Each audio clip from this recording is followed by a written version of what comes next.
We're thrilled to be joined by one of the world's most successful investors and entrepreneurs, Reid Hoffman. You're the co-founder of LinkedIn, partner at Greylock, on the founding board member of PayPal, and on the board of Microsoft, in addition to the author of the #1 New York Times bestseller, The Startup of You. Reid, thank you so much for joining us. It's a pleasure to be talking to you again. Awesome. So I would love to start up with this book, and that's the reason why you're here in New York today. You first wrote The Startup of You over a decade ago.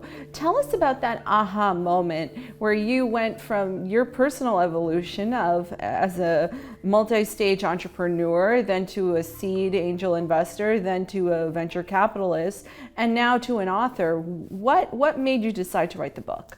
So my high school, which is not too far from here, the Putney School in Vermont, generates, educators, artists, other sorts of folks. They asked me to give the commencement speech. And I was like, well, I'm a very odd person. I think I know in the entire history of a Putney alumni, the other two that are in the tech industry at all. Mm-hmm. And so I was like, okay, I'll do it. But, what could I possibly say from my experience to these people in very different walks of life? And what I realized is the world has changed. Not that we should all be entrepreneurs, some of us should be entrepreneurs, but we should all be entrepreneurial.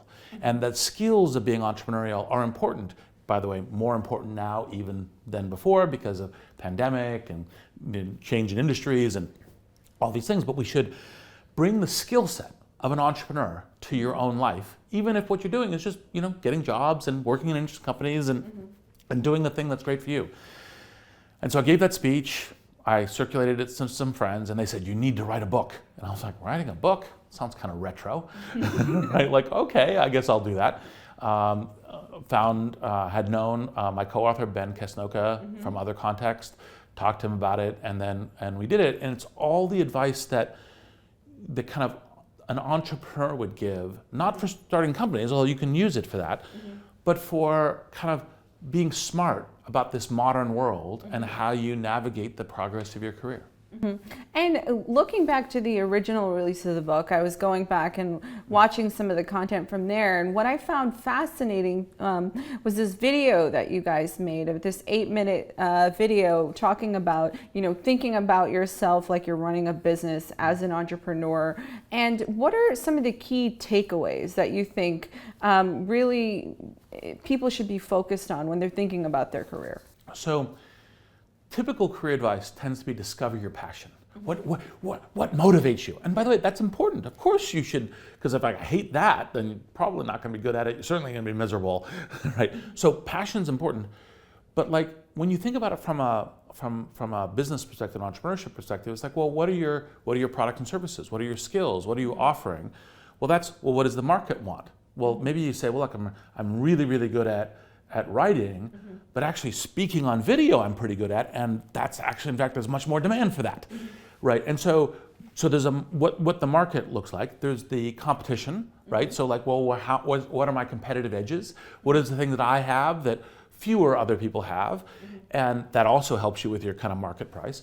And then how do you think about investing in yourself? Like you say, okay, as opposed to just kind of stumbling through life, thinking about it as because a business will invest in a nicer storefront, some better chairs, maybe a flyers or something, or something else.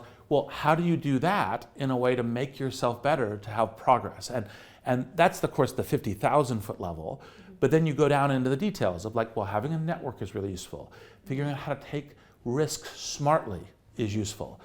Figuring out how to kind of make decisions around how you engage in social media, or all of these modern tools, which is, of course, part of the reason why we updated the book, because when we did that one, there wasn't so much on social media, right, or gig work, or any of this other stuff. And so, okay, let's make sure all of those are covered, because those are part of the modern experience. The modern economy and what work looks like today. And we were speaking before the interview started, and I think, I'm still of the generation that, our parents taught us that you need to stay in the same place for a long time, if not, the majority of your career, it was a prideful moment if somebody stayed at the same company for 10, 15, 20 years. I stayed at my previous employer over a decade, but that's not the norm now, and that's actually not the best route to be successful. And part of that video that I watched was like, is it the company's responsibility to promote you? Is it your educational institution's responsibility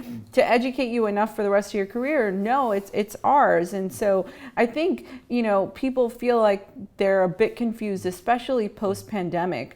We've seen this huge surge in entrepreneurship that we haven't seen in 40 years, according to the census. And at the same time, people it's the resignation economy. People are shifting jobs faster than ever. So for this new post-pandemic environment, what are some key guidance or advice that you've noticed that can help people succeed? So I think part of what you need to do is say, okay, how do you convert challenges into opportunities? So like, okay, pandemic, economic asteroid, hit a lot of industries, hit a lot of careers, hit a lot of people's geophysical locations. That means there's a shakeup. That also is, by the way, part of the reason why thinking about it like an entrepreneur does. Because an entrepreneur says, oh, the market's changing, there's a new technology, the internet's coming, there's something I can do. Well, it's the same thing for you and your career and your jobs as a way of doing that. So the first thing you want to do is kind of say, okay, well, given these changes, as opposed to go, it's changed, like, oh, what's now possible? Then you use your network, right? You call smart people, maybe go out to lunch with someone that you know, and go out to lunch and say, hey, what's going on? Which industries are growing and thriving, recovering? Which ones are a good fit? You may not even you shouldn't necessarily just be doing that because I'm looking for a job this week, next week, obviously super important if that's what you're doing. But that general kind of awareness and connection, because like, for example, if you're a journalist, you might say, oh, actually, in fact, in addition to doing like podcasts, maybe I should do a YouTube thing. Maybe I should do a TikTok thing. Maybe I should be one of the earliest journalists doing TikTok. And it's like, okay, that's an experiment, right? Like try things. Say, well, maybe there's something interesting, or maybe someone's doing it well and I can talk to them and can see what's happening. And that's bringing the entrepreneurial mindset to the current time. Now, one of the things we did in the updated edition, because obviously we talked about LinkedIn, but we also, we didn't talk about social media as much. And so like having followers and like why everyone might think about like actually, in fact, if I'm going and sharing content and I'm going and kind of saying some things about what I am, what I'm doing, what I'm seeing, it doesn't have to all be work and professional, but that kind of thing. You build followers who are, Twitter, Instagram, other things, who are like, oh, are paying attention to what you're doing, and that could be actually also helpful in your network. And then of course we have the gig economy and we have the creator economy, and those are all, when they're relevant to you, are things that the possibility to do as part of how you're navigating. And so this all naturally feeds into the future of work, something that is emerged as a huge, huge topic, as companies are still trying to figure out return to the office, a hybrid work model, a full back to the office. There's some industries like Wall Street want everyone back in the office and have been back for over a year. Others, like media companies, ours included, are more flexible. What do you foresee as what the future of work will really look and feel like over the next couple of years? So people tend to prognosticate, unfortunately, in two ways. They don't go, oh, it's going to roll back to what it is exactly 2019, maybe with little changes. Or they go, and now it's all distributed and it's all going to change. And the actual truth of the matter is it's going to not be what it was, but also, and there's going to be key things that are persistent learning. But what's going to happen now is there's the same impulse to get back to the office, to work together. There's going to be, like, I don't think headquarters will be abandoned and so forth. But now, we have a whole set of tools to actually make distributed work a lot better. So you could easily see, I know meetings Wednesdays where people might be working from home. You might see places where they say, well, actually we'll have a smaller office and we'll have a lot more hoteling and people will be moving between them. And maybe that person who generally does a lot of great work and moved out of state comes in a week a month and does that. And that now works as a pattern, because it gives companies a broader range of talent, gives people a broader range of options, but it will be very idiosyncratic. The reason why there isn't one simple thing is because while the tool set has definitely expanded, and all of the internet native productivity tools, whether they're Coda or Figma or all these other things, will now be enhanced and used a lot. There's still that human impulse of, in the Hamilton line, being in the room where it happens. Right. And so that will persist. One of the things you talk about in the book, and you've spoken about before, is flexible persistence. Can you talk to us a little bit about that? Yep. So one of the things that's interesting about entrepreneurship is it's kind of a yin and yang. It's a combination of two things. And so in entrepreneurial advice, you go have a vision and grit and go there no matter what and pound your head through the wall and stay persistent and challenge and work your way through adversity. On the other hand, learn, figure out if it's product market fit, change, adapt, get intelligence and so, not that plan, this one. Persistence and flexibility. And the answer is you have to put both of them together. Because you have to be making these judgments about, actually, in fact, if I'm pounding my head on this wall, I will get through it. Right? It isn't a 20-foot thick brick wall. It's a 1-foot thick brick wall, and I can get through. And on the other hand, learning from, actually, that is too thick of a wall, or the competition just doesn't work, or that's just not interesting. My theory about what I was doing wouldn't work.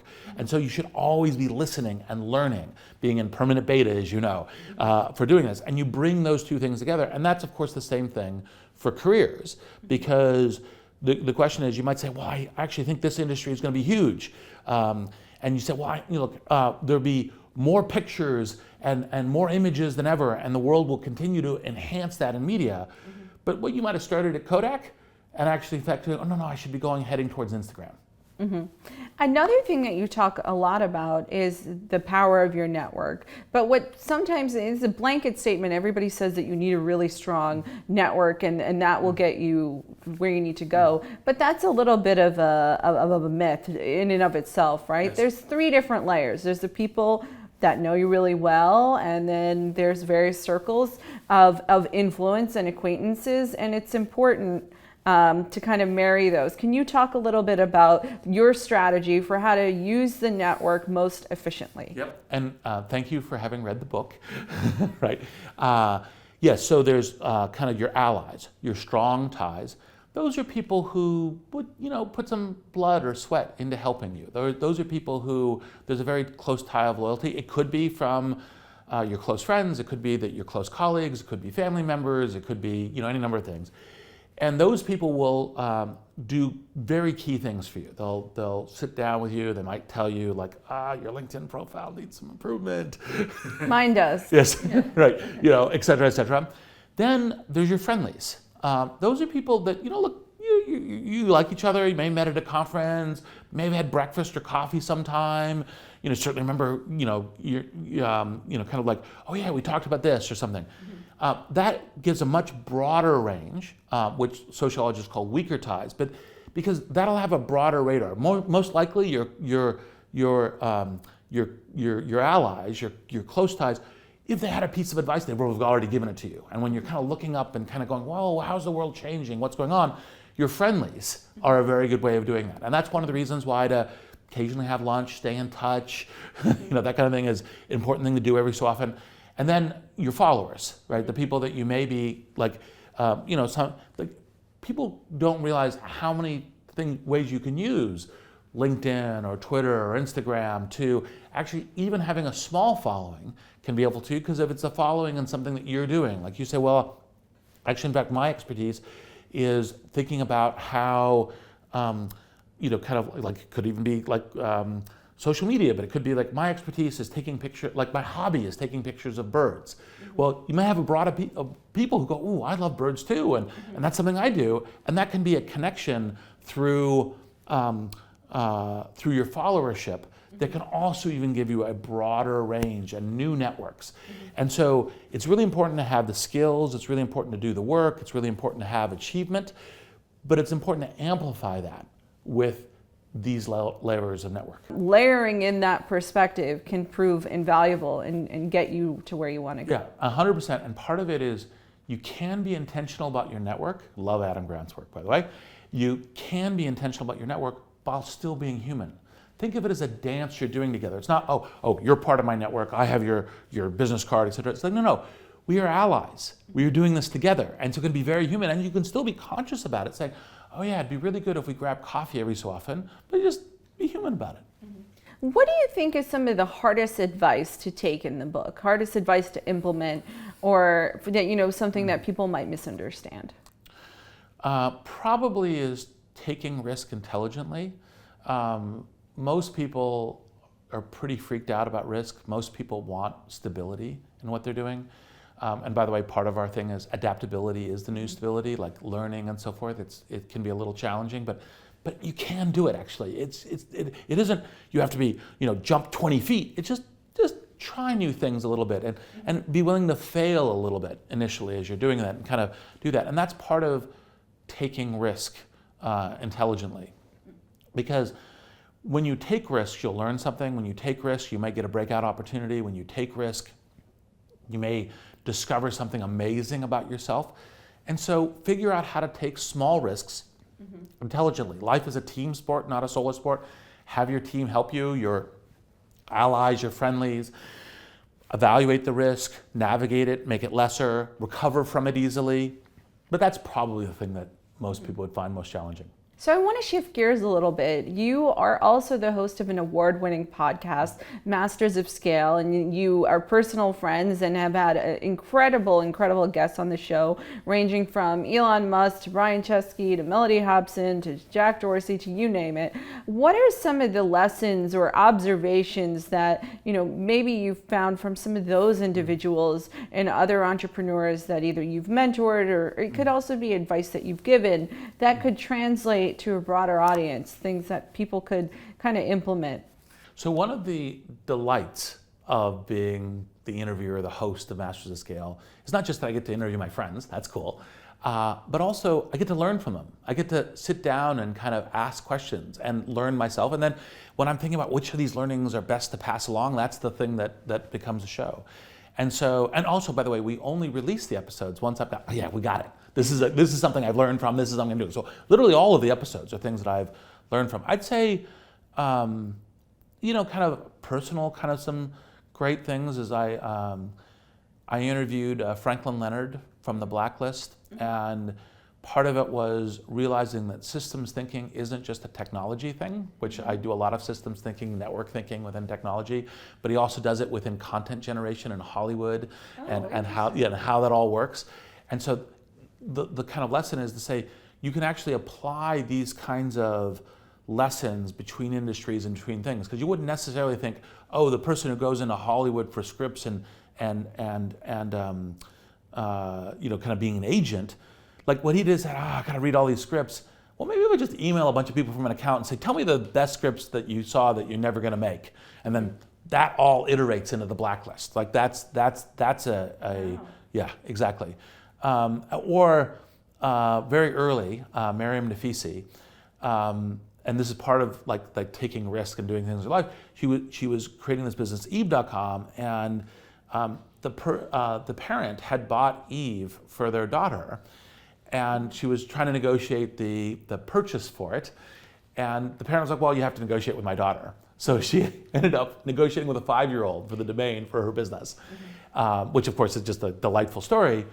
But the thing that she realized, she gave the kid a lot of money, but that wasn't what closed the deal. What closed the deal was the trip to Disneyland. Oh, wow. That's a good one. Right. So things like that, and that's the being experimental, trying new things that you haven't before, because it was like, as opposed to like, no, I'm going to send the lawyers. It's like, no, I'm going to go do it myself, and that's among the things that makes Miriam such an amazing entrepreneur. So no, the word no is something that you hear a lot as an entrepreneur, and I'm sure you've heard it many times in your career, and it's something that people also face whenever they're trying to push the envelope within a company or corporation. What are some lessons that you can get from hearing the word no? Yep. And by the way, you're proving that you're very well read, because I'm certain you've also picked that up from our Masters of Scale book. Yes. And part of the thing that people normally go, and we try to, when you're trying to help people figure out how to navigate and learn things, it's take things that are somewhat counterintuitive. Because most of us, when you hear no, it's like, oh, it's depressing. Like, oh no, I have to walk away, etc. Actually, in fact, how do you learn from no's? How do you have no's be the thing that amplifies you. And it isn't the kind of classic sales, don't take no for an answer. Because by the way, that's sometimes pretty irritating. Depending, when people. I'm sure you have had some pretty annoying entrepreneurs be like, I don't take no for an answer. Yes. Right? Yeah, and that's not good, right? It's people interacting. And so, but what you do is you say, okay, what can I learn from it, right? So like, for example, if you're pitching a business and someone says no, it's like, okay, please tell me why, right? Because I might learn something. I might learn something on how to pitch. I might learn something on how to refine the idea. I might learn something from network intelligence. Like very early in LinkedIn, what everyone was telling me is it's a network product. The first person no value, second person no value, third person no value. You have to get like to hundreds of thousands of people before it's valuable. Oh, that's useful I should steer into that. I should figure out how to solve that in order to build that because that's network intelligence, what you're getting. So when you get no's, think about how can I learn from it? How can I adjust? Don't treat it as a soul-crushing moment or I shrink moment. Treat it as a learning moment, as a way to accelerate how you're going forward. Mm-hmm. So you've been investing since when? The late 90s, the mid 90s? I would say probably late 90s because, in some sense I put a little bit of money into PayPal, and that was probably my first investment. Very lucky. Very lucky. Well, no, very smart. I mean, I actually wrote a book proposal based on the untold story of PayPal, so I actually know a lot about that. And you did a lot of key fundamental work there. So how do you figure out which ideas are worth investing in? So there's different patterns of investing. One of the things is you should certainly, if you are doing investing, have a theory about why you have a massive competitive differentiation and have expertise. It's a little bit like, think of the poker game. If you look around the table and you can't spot the sucker, then you are the sucker. So similarly, you got to say, okay, why am I a differentially good investor? Investing is one of those things people can do it, but you need to have that. So for me, and there's, by the way, investors who do other kinds of things, other industries, other things that are expert at that, and I always, like Warren Buffett, amazing, different kind of investing than what I do.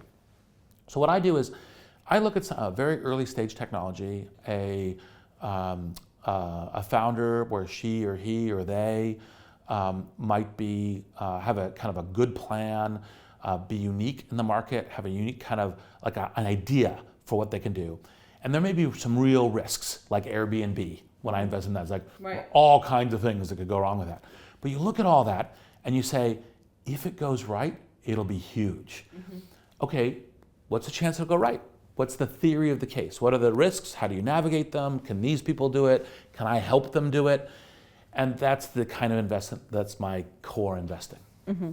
What's one big investment regret that you have? A big opportunity like Airbnb that you said no to? Maybe it's Uber. It's a long list. Yeah, well, tell us a few and why, that if it makes it big, it'll be huge, wasn't enough to seal the deal.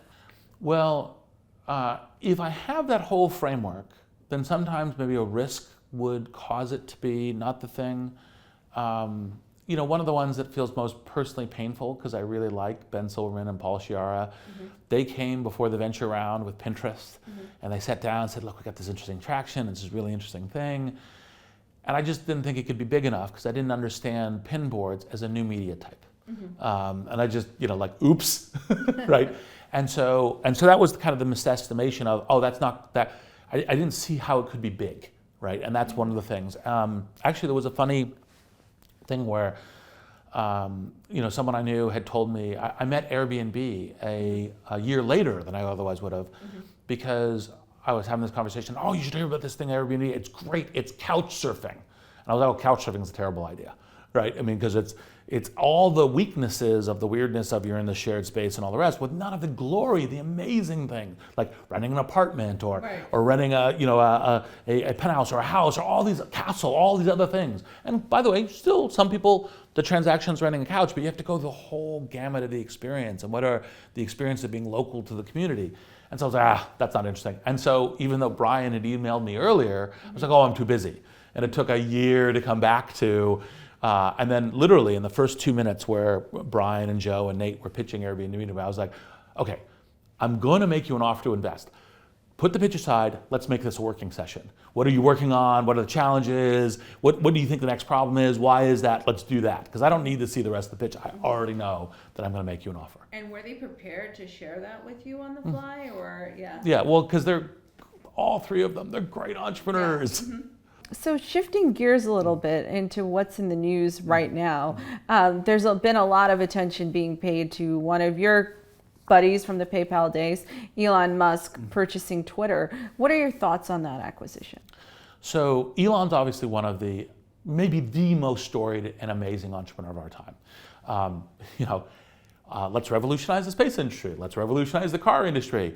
Oh, this AI thing's important. Let's do this Neuralink thing. All of these amazing things. And so I think that and I think Twitter has been slow on its innovation. So I think that bringing a great innovator into this new zone is going to be a very interesting thing. I also think that his stated idea through Twitter that of doing more human identity validation is, I think, a very good thing. One obviously has to be careful about where this plays out to activists in oppressive countries, or even people who are oppressed minorities within well-formed democracies, and you have to make sure that you're attentive to that. But I think human identity validation is, generally speaking, a very good thing, and a good thing that we do a lot of at LinkedIn, right? I mean, in terms of trying to make sure everyone is there as I'm Reid Hoffman. This is really my profile and who I am. And so I think that's all a very good thing. And look, I think it's, Elon always thinks big, and so jumping into what is otherwise a horrifically difficult problem, right? Cultural conflict in society, freedom of speech issues. How do you balance a freedom of speech with we'd like to have a society that is a little kinder, right? A little bit more, building bridges versus burning them. And how do you sort all that out? Very difficult journey. Elon has a lot of guts. So I remember you had said that I think you were his second call on SpaceX, right? Yes. So are there any calls that you can share for other investments or deals that he's maybe made to you? Well, Elon and I are friends and we know each other well, so I do get calls.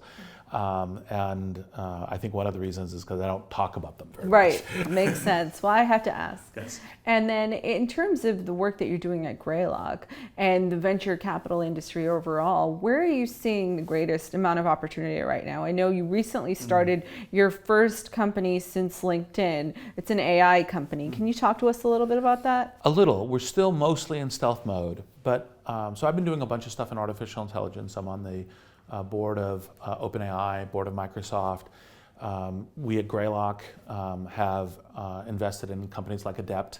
And so, AI is going to be one of those very big transformational, probably of all industries, really amazing.